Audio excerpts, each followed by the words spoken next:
Hello champions, how are you? I hope you all are doing very well. तो आज हम पढ़ने वाले हैं आपकी बुक फर्स्ट राइट का chapter from the diary of Anne Frank. Yes, it is very important chapter और इसमें से बहुत सारे क्वेश्चंस बनते हैं। तो आज हम इसकी फिर से एक समरी देख लेंगे। पहले हमें इस चैप्टर को पढ़ने से पहले आपको इसके चैप्टर की समरी पता होने से पहले इसका प्लॉट समझना जरूरी है कि आखिर ये कब लिखी गई डायरी, क्यों लिखी गई ये डायरी और आखिर इस डायरी में ऐसा क्या है कि ये जो डायरी है या ये जो नॉवल है ये दुनिया 20th सेंचुरी में दुनिया में पढ़ा जाने वाला सबसे ज्यादा पढ़ी जाने वाली किताब बन गई। तो ऐसा क्या इंपॉर्टेंट है इसमें, तो ये देख लेते हैं। ये जो आप पढ़ेंगे from the diary of Anne Frank, ये एक एक्सट्रैक्ट है किसका? The diary of a young girl. इस नाम से एक नॉवल है जिसमें से ये एक छोटा सा पार्ट लिया गया है जो आपकी बुक में इस वक्त है और जो आप जिसकी समरी आप देखने वाले हैं। तो इसमें हम पढ़ने वाले हैं किसके बारे में? एनी फ्रैंक के बारे में। और एनी फ्रैंक का पूरा नाम क्या था? एनी फ्रैंक का पूरा नाम था Annelies Marie Frank. Annelies Marie Frank. Annelies Marie Frank का जन्म होता है 12 जून 1929 को फ्रैंकफर्ट जर्मनी में। तो ये एक जूइश गर्ल थी जो जर्मनी में बॉर्न होती है और उनके फादर का नाम था ऑटो फ्रैंक। ऑटो फ्रैंक उनके फादर थे और वही उनकी मम्मी का नाम था एडिथ हॉलैंडर फ्रैंक। ये सब मैं आपको इसलिए बता रही हूँ क्योंकि ये सब कुछ इसमें मेंशन है। ठीक है, उनकी एक सिस्टर थी जो उनसे 3 साल बड़ी थी और उसका नाम था मार्गरेट फ्रैंक। देखिए मैंने लास्ट में लिखा है कि इनकी डेथ हो जाती है फरवरी 1945 में।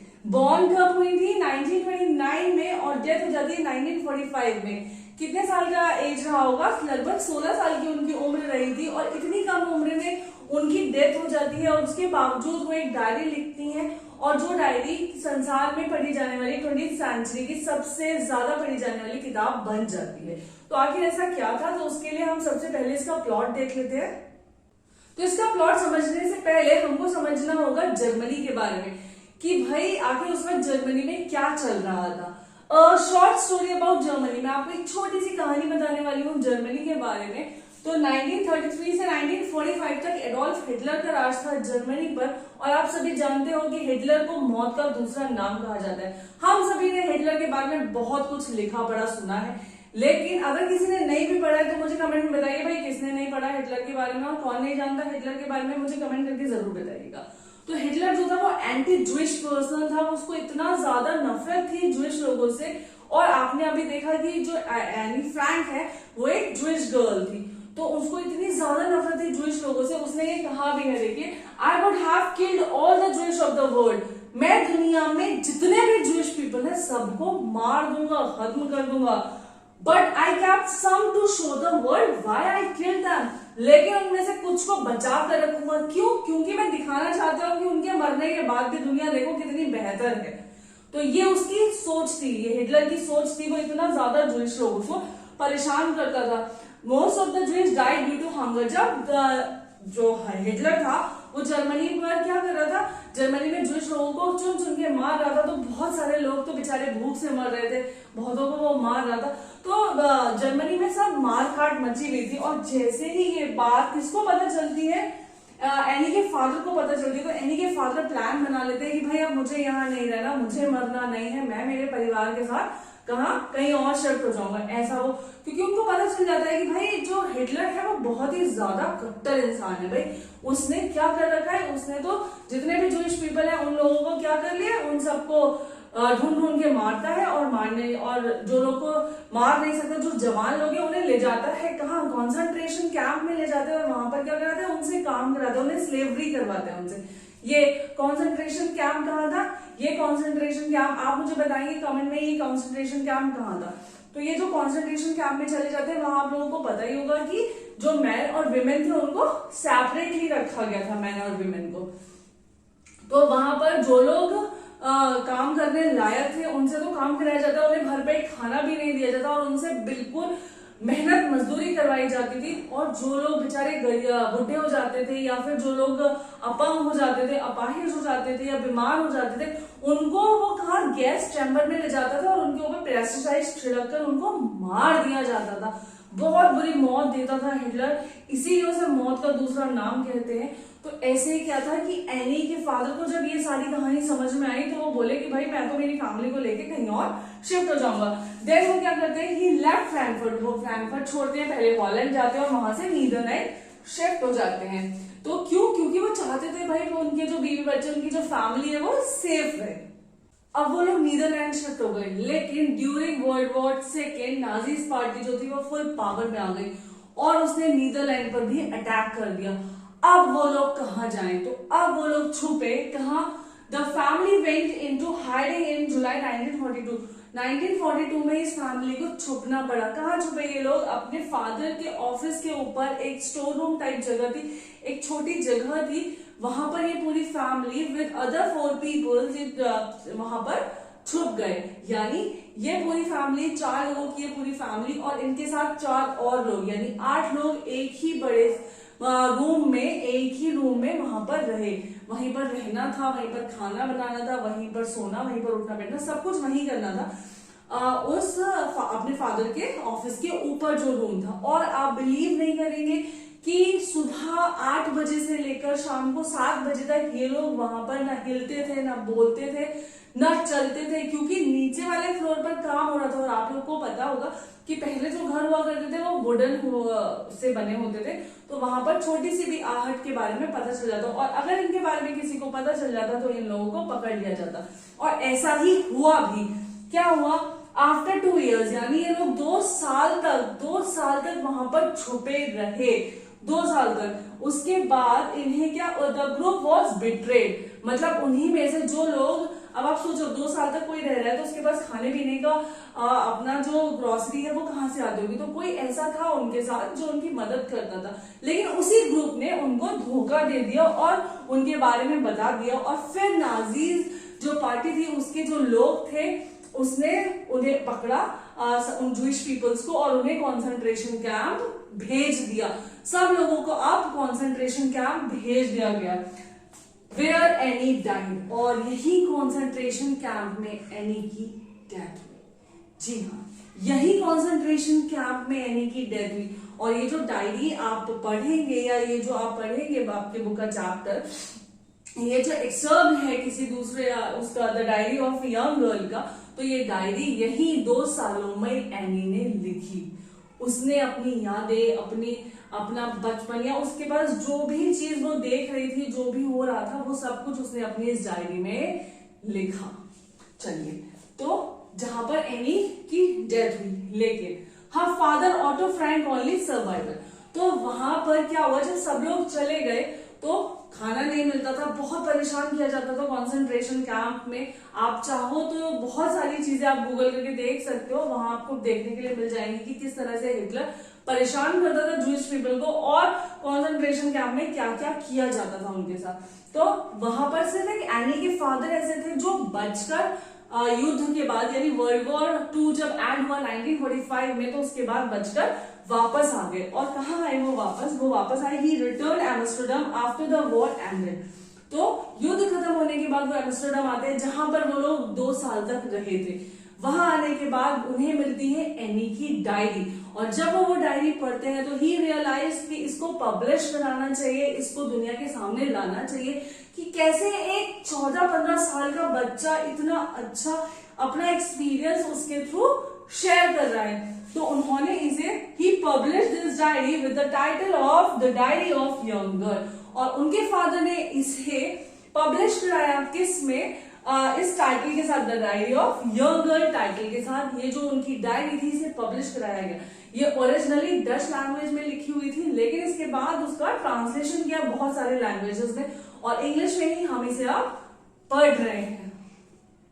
तो ये जो नॉवल था, a diary of a young girl, ये इतना फेमस नॉवल बना कि इस पर बहुत सारे टीवी शोज बने, बहुत सारी मूवीज बनी, बहुत सारे लैंग्वेजेस में इसे कन्वर्ट किया गया, और 20वीं सेंचुरी में पढ़ी जाने वाली सबसे ज्यादा पढ़ी जाने वाली किताब का इसको खिताब मिला।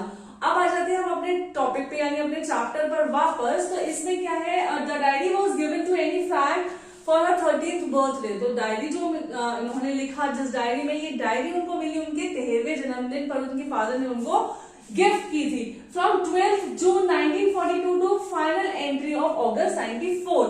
तो आप देख सकते हैं कि जब उन्होंने डायरी लिखना शुरू किया था तब क्या डेट थी, 12 जून, यानी उनका बर्थडे था 1942 को।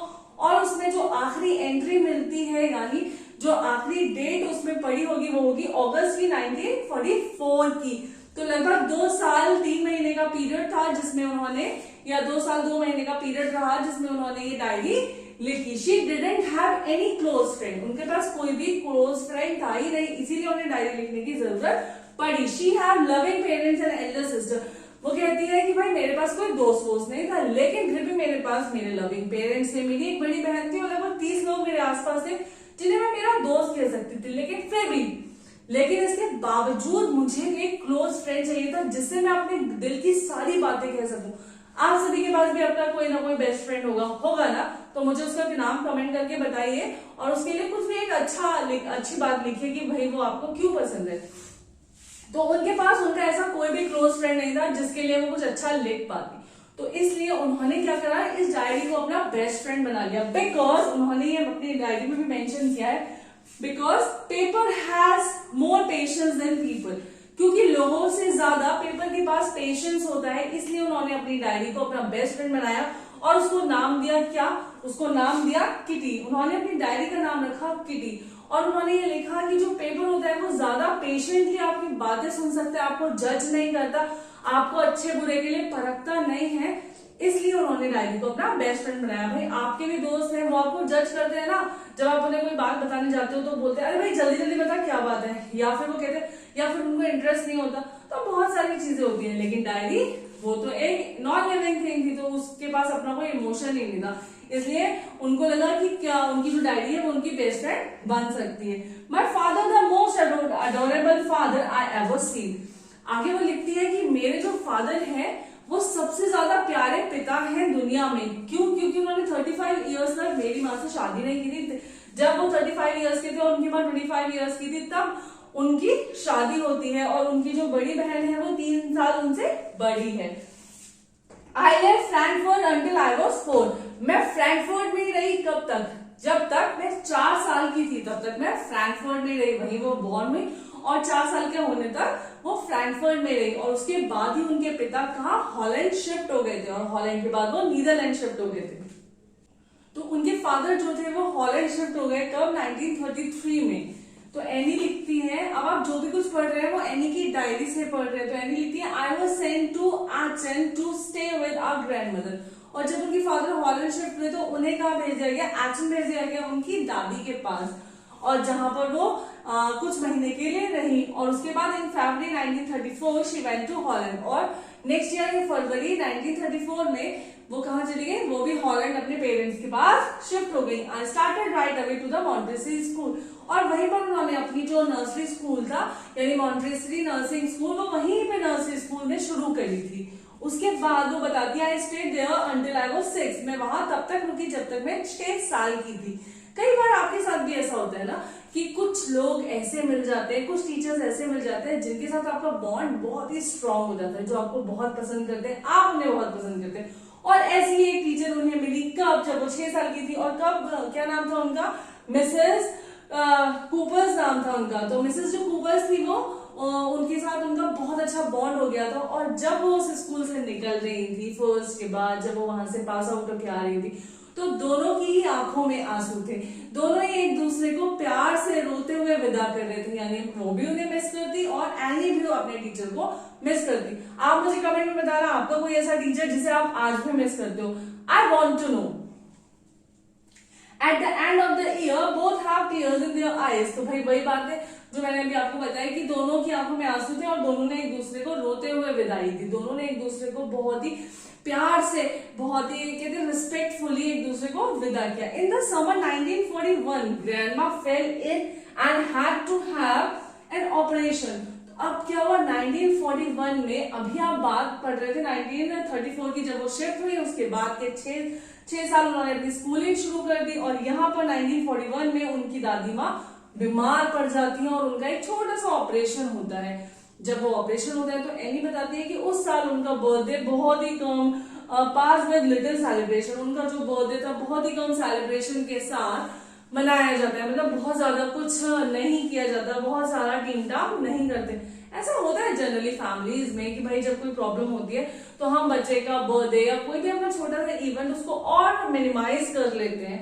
तो ऐसे ही एनी के साथ हुआ कि उनका जो बर्थडे था उसे बहुत ही ग्रैंड तरीके से सेलिब्रेट नहीं किया गया था। बट 1942 में ग्रैंडमा की डेथ हो जाती है। Grandma died in 1942 and this birthday celebration was intent. ये बर्थडे सेलिब्रेशन भी थोड़ा इंटेंट था। और एनी बताती है कि इस बर्थडे पर उन्होंने एक कैंडल जलाई अपनी दादी माँ के नाम की, जो अपने लिए सारी कैंडल्स जलाई थी, उन्हीं के साथ एक अपनी दादी माँ के लिए कैंडल जलाई और उनको याद किया। देन अभी आपको एनी ले आती है प्रेजेंट डेट में कि अब वो क्या लिख रही है, प्रेजेंट डेट ऑफ 20 जून 1942। अभी उनका बर्थडे कब था, 12 को, और अब वो लिख रही है 20 जून को। वो लिख रही है डियरेस्ट किटी, प्यारी Kitty, our entire class is quaking. तो मेरी जो पूरी क्लास थी वो शोर मचा रही थी। किस बात का शोर, कि सबको इस बात का शोर मचा दिया। ये बात डिस्कस कर रहे थे क्लास में कि कौन पास होगा, कौन अगली क्लास में जाएगा, कौन इस क्लास में रह जाएगा, क्योंकि अभी हमारा पीटीएम होने वाला था और टीचर ये अनाउंस करने वाला था कि कौन पास हो गया है, कौन इसी क्लास में इस साल रह जाने वाला है। और आधी से ज्यादा क्लास था, half of the class is making bed, और आधी से ज्यादा क्लास ने बेड्स लगा ली थी। वो और उनकी फ्रेंड जीएन जो थे वो बहुत ही कॉन्फिडेंट थे। क्यों कॉन्फिडेंट थे, कि उनको पता था कि भाई हम तो पास ही हो जाएंगे, लेकिन जस्ट उनके पीछे बैठे हुए दो लड़के, कौन, सीएन एंड जैक, सीएन और जैक जो उनकी सीट के जस्ट पीछे बैठे हुए हैं, who have stayed their entire holiday saving on their bed. उन्होंने अपना पूरा छुट्टियों का जो सेविंग था, छुट्टियों में इकट्ठा किया हुआ जो पैसा था वो सब बेड में लगा दिया कि भाई कौन पास होने वाला है, कौन फेल होने वाला है। But she was very sure about that कि वो तो पास हो ही जाएंगी। उनको अपना और अपनी फ्रेंड जीएन के बारे में थोड़ा भी डाउट नहीं था। I am not so worried about my friend and my self. मैं बिल्कुल भी चिंतित नहीं थी, ना मेरी दोस्त के लिए और ना खुद के लिए। एनी को वैसे तो डर नहीं लग रहा होता अपने लिए, लेकिन वो कहती है the only subject I am not sure about in maths. तो वो एक अकेला सब्जेक्ट जिसके लिए मैं श्योर कॉन्फिडेंट नहीं हूँ वो है मैथ्स। आगे एनी कहती है कि अगर मुझसे पूछा जाए भाई कि किसको पास करना है, किसको फेल करना है, अगर मुझसे मेरा ही डिसीजन जानना चाहें आप लोग, तो मैं तो ये कहूंगी कि इस क्लास में बहुत सारे डम लोग हैं जिन्हें इसी क्लास में छोड़ देना चाहिए, ऐसा एनी का मानना है। आगे वो बताती है there are 9 of them, 7 men and 2 women। वो अपने टीचर की बात कर रही है कि भाई मुझे पढ़ाने वाले जो लोग हैं वो 9 टीचर्स हैं, उनमें से 7 जो टीचर्स हैं वो मेन है और 2 जो है वो विमेन है। आफ्टर दैट वो अपने मैथ्स टीचर का डिस्क्रिप्शन कर रही है और ये काफी इंटरेस्टिंग पार्ट है। वो आगे बताती है mister Keesing, old maths teacher. जो मिस्टर कीजिंग है वो मेरे ओल्ड मैथ टीचर हैं, बहुत पुराने से हैं, बहुत ही ऐसे रहते हैं जैसे बहुत ही ओल्ड पीपल रहते थे वैसे वो रहते हैं। आफ्टर सेवरल वार्निंग्स ही असाइन्ड मी एक्स्ट्रा होमवर्क। अभी क्या है कि जो एनी है उनको बात करने की बहुत ज्यादा आदत है और वो बता रही है कि उन्होंने मुझे कई बार वार्निंग दी क्लास में कि मैं बात ना करूं, लेकिन ऐसा हो नहीं पाया। और उसके बाद वो मुझे एक्स्ट्रा होमवर्क असाइन करते हैं, वो मुझे एक्स्ट्रा होमवर्क दे देते हैं कि भाई उससे क्या है कि एनी की जो आदत है बात करने की वो खत्म हो जाएगी। वो क्या होमवर्क देते हैं, right an essay on a chatter box. तो वो उन्हें एक ऐसे लिखने के लिए देते हैं किसके ऊपर, चैटर बॉक्स। चैटर बॉक्स क्या होता है, चैटर बॉक्स वो इंसान होता है जो बहुत ज्यादा बोलता है, a person who talk the lot, that is called chatter box. तो वो उसको चैटर बॉक्स के ऊपर लिखने के लिए दे देते हैं। एनी घर आती है, सारा होमवर्क करती है, फिर लेट जाती है। फिर क्या होता है, अचानक से उनको याद आता है कि उनको ये ऐसे लिखना था भाई चैटर बॉक्स पे, तो वो सोचती रहती है क्या लिखूं, तो वो सारी किताबें रख देती है, उनको कुछ समझ नहीं आता। फिर अचानक से उनको कुछ याद आता है और वो कुछ लिखने बैठती है। तो जैसे ही वो लिखना शुरू करती है तो वो क्या करती है, लिखते वो 3 पेज उस पर लिख देती है और उसमें वो अपने बात को प्रूफ करती है कि भाई शी हैड एन आइडिया। उसके बाद उन्हें आइडिया क्या है, वो 3 पेजेस उस पर लिख देती है और वो अपनी बात को प्रूव करती है। किस बात से, I argued that talking is a students trade. तो मैं आर्ग्यू यानी मैं अपनी बात को कहना चाहती हूँ कि जो बात करना है वो स्टूडेंट का ट्रेड है, यानी स्टूडेंट का हथियार है। And that I would do my best to keep it under control. और मैं पूरी कोशिश करती हूँ इसे रोकने की, मतलब मैं खुद को पूरी कोशिश करती हूँ क्लास में बात ना करने से। But I would never be able to cure myself. लेकिन मैं खुद को इसके लिए कभी भी मना ही नहीं पाती हूँ या मैं खुद को रोक नहीं पाती हूँ। मैं अपनी ये बीमारी कह लो या परेशानी कह लो, इसको ठीक नहीं कर पा रही हूँ। क्यों नहीं कर पा रही हूँ? Because my mother talked as much as आई।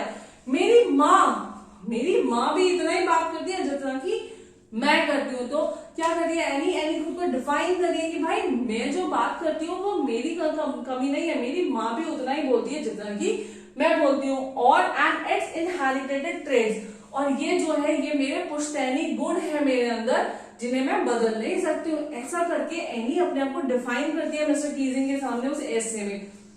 अब एनी ये जो असाइनमेंट था ये पूरा तैयार करके किसको, अपने मिस्टर कीजिंग को हैंडओवर कर देती है। और जब मिस्टर कीजिंग को असाइनमेंट पढ़ते हैं तो उनको गुस्सा भी आता है और उनको लगता है कि चलो अब लड़की थोड़ा सुधर जाएगी, लेकिन ऐसा होता नहीं है।